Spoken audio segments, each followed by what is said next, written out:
ये इसके बारे में आपको शायद संभवतः आ गया होगा समझ में, और नहीं भी आया हो तो मुझे एक बार प्लीज जरूर आपका फीडबैक भेजिएगा। I will repeat.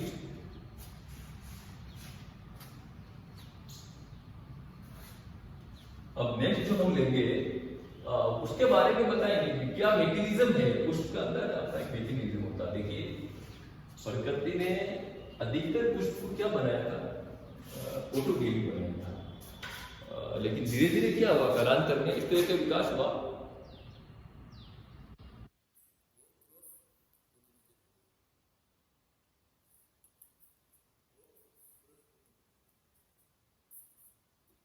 है mechanism that which promote, सबसे पहले इसको ले लेते हैं सेल पॉलिनेशन। क्या मैकेनिज्म है जो सेल पॉलिनेशन को प्रमोट करते हैं। अब सबसे इंपॉर्टेंट जो है आपका कैलिस्टोकेमी, जिसको बोलते हैं आप कैलिस्टोकेमी। कैलिस्टोकेमी क्या होता है,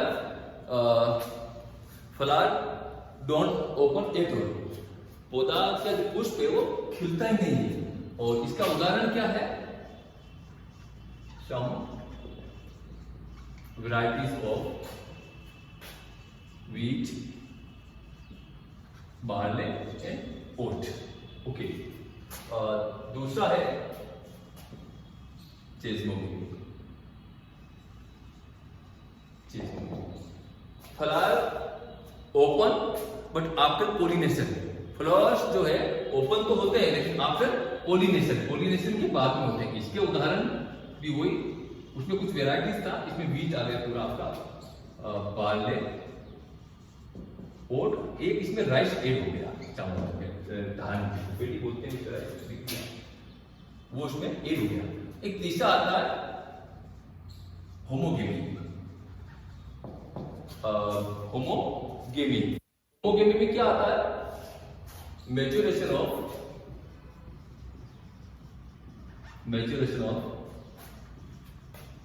स्टिग्मा एंड स्टमेन के लिए, या उसको anther at the same time, इसको बोलते हैं होमोगेमी, जिसमें दोनों एक साथ ही मैच्योर हो।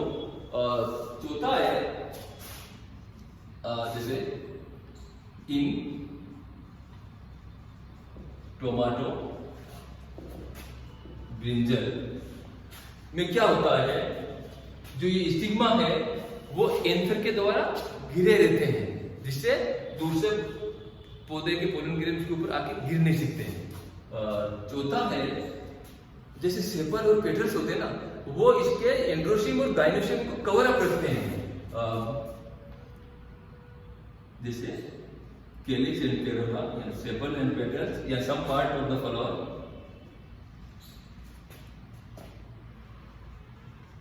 कवर्स अप या एंड्रोसियम और gynoecium are surrounded by sepals और पेटल्स और सम अदर पार्ट। इसके उदाहरण क्या है, मूंगबीन,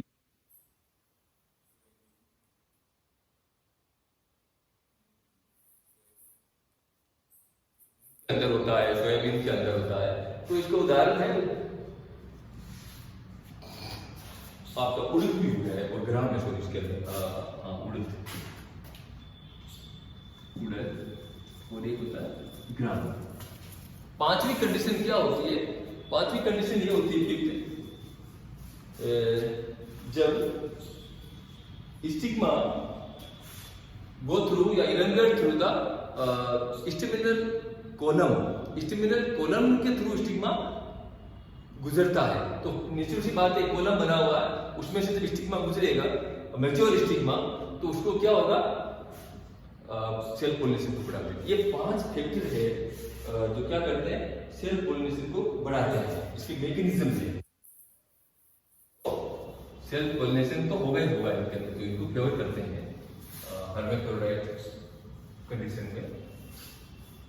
अब नेक्स्ट आता है mechanism is promote cross pollination.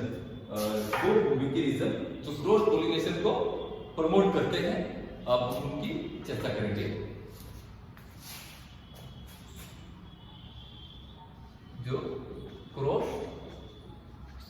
Pollination को प्रमोट करते हैं या बढ़ाते हैं। नंबर 1 आता है डाइक्लिनिक या यूनी सेक्सुअलिटी। डाइक्लिनिक या यूनी सेक्सुअलिटी ये क्या होती है?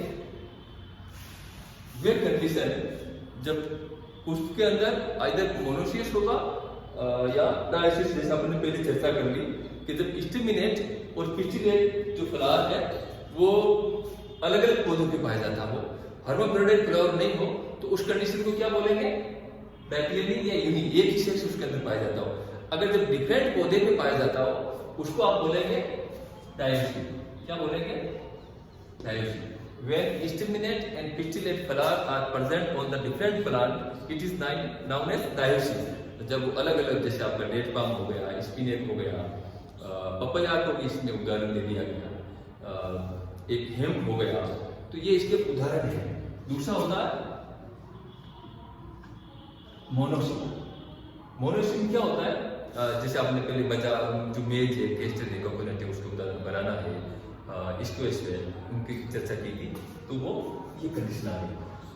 तीसरा जो होता है वो होता है डाइकोकेमी। दूसरी कंडीशन क्या होती है? डाइकोकेमी। देखिए वहां पे पहले अपने पढ़ा था सेल्फ होमोकेमी, जब स्टिग्मा और ये जो इनकी मेच्योरिटी सेम टाइम हो, और जब इनकी मेच्योरिटी अलग अलग टाइम में हो तो उनको बोलते हैं डाइकोकेमी। ये दो प्रकार का होता है, एक तो होता है प्रोटोगाइनी और दूसरा होता है प्रोटोएंड्री। इसका उदाहरण जब gynoecium mature before androecium, it is found in pearl millet, जो बाजरा होता है, बाजरे के अंदर इसका उदाहरण पाया जाता है। प्रोटोएंड्री जैसे आपका मेज हो गया, इसका सबसे बढ़िया उदाहरण। मेज के अंदर क्या होता है? मेज की कंडीशन पाई जाती है जिसपे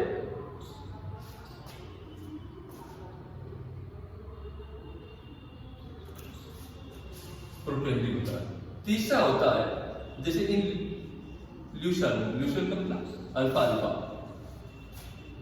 अल्फा अल्फा जिसका, जिसके अंदर stigma is covered by वेक्सी film. एक वेक्सी या मोम के एक फिल्म होती है जिससे स्टिग्मा कवर रहती है, और वो किसके द्वारा, क्योंकि फिल्म में तो किससे टूटेगी?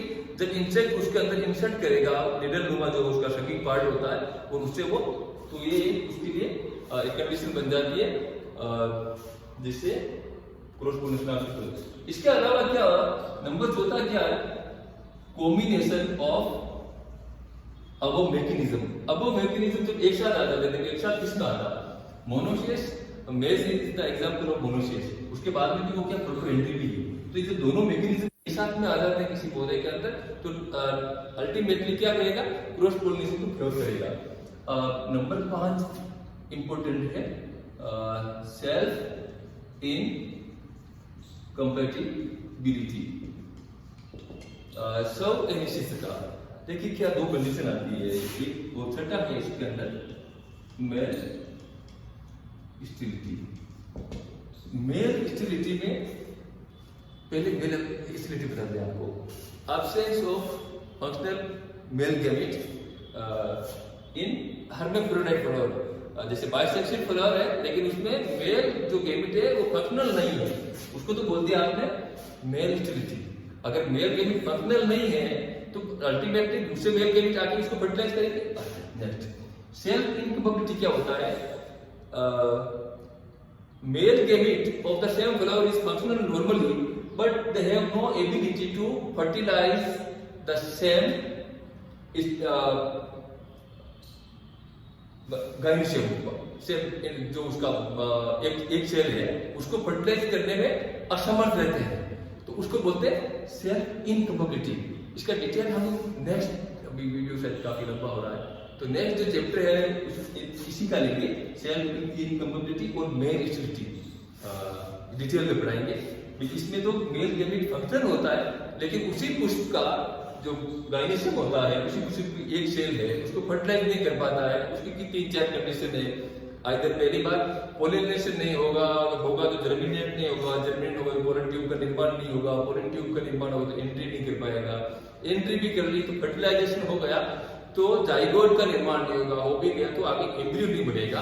तो इसकी कुछ कंडीशन है। और इसी प्रकार मेल स्टेरिलिटी जो अधिकांश रिसेसिव जीन के द्वारा गवर्न होती है। और सबसे पहले जो सेफ फ्लावर है कुसुम में, उसके अंदर इसका एग्जाम्पल देखा गया था। इसके प्रकार भी पढ़ेंगे, जेनेटिक है, साइटोप्लाज्मिक है, दोनों को मिला करके आजकल कुछ और भी कुछ पढ़ा दिया गया। तो ये अगले चैप्टर के अंदर पढ़ेंगे। Thank you. इसका फीडबैक जरूर मुझे भेजें। ओके।